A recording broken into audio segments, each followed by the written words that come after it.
Another one that I really love, I showed this movie in a lot of places around the world, but I've shown it over in Mallorca when I did these 4-week and 6-week retreats. That's a lot of fun too. If you ever get a chance, do a 6-week retreat with me. There's lots of movies. I won't have to be telling you movies at the end. We'll watch them all. But it was called Frequency. And it's a transcend time love story of a father and son, interestingly, who are different generations that actually come together. It's kind of a murder mystery, and it's got quantum in it. At the end it goes totally quantum, and it goes booming, blasting through to the happy dream, and they're able, through their determination to communicate, and even though it's transgenerational communication, they literally, all of time and space is rearranged for them, and it transcends death, and it comes really quantum all the way to this beautiful scene at the end of just it's a little baseball scene, but it's just a happy dream with all kinds of slow motion joy and happiness. I was in Venezuela. A woman came up to me after I showed Eternal Sunshine and The Spotless Mind, and she came up after the movie with tears pouring down her face. She'd been a 14-year course student, but had never had her first mystical experience, and she was crying. And she came up to me afterwards and she says, "Oh, now I know. Oh, my practice will be changed forever." You know, when you haven't had them, it takes a lot of faith and, you know, determination to hang in with the practice. When you do have them, your whole practice gets knocked up a notch or two. One of the biggest complaints I hear from students and spiritual seekers is they say that the journey, it's so difficult, it's so tumultuous, and it's tedious, and it's time consuming, and this and that, and it's not fun.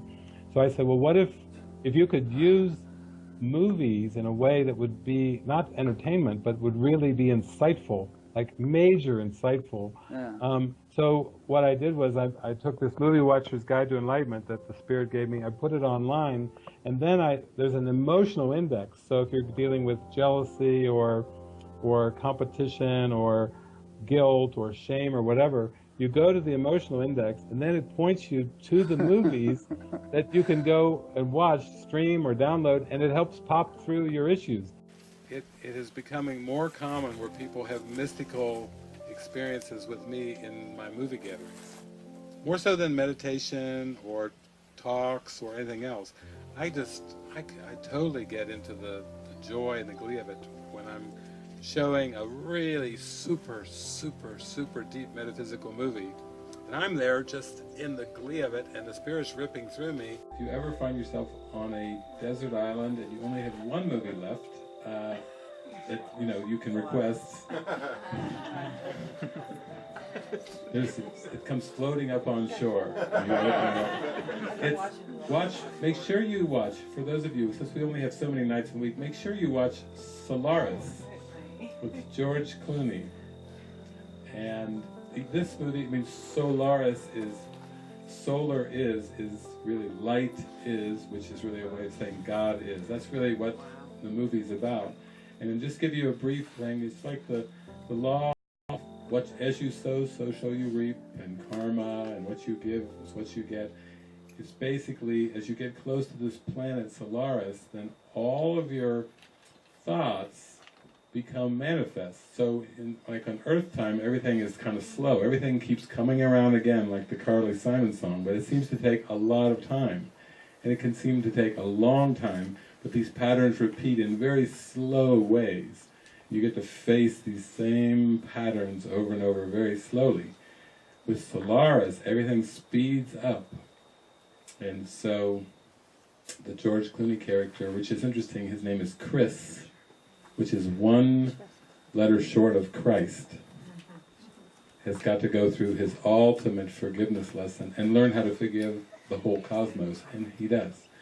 And then his wife, who had committed suicide, and he's going to have all these lessons with after she committed suicide, her name is Rhea, which is one letter short of real. So we have Chris and Rhea, Christ and real, coming together. And that's why I always say, if you're on a deserted island and the ego's torturing you, and you get your one request, like one phone call, take this movie and use it for your awakening. So it's kind of an advanced form of spiritual psychotherapy where we're precisely going in there with what is the emotion? Abandonment?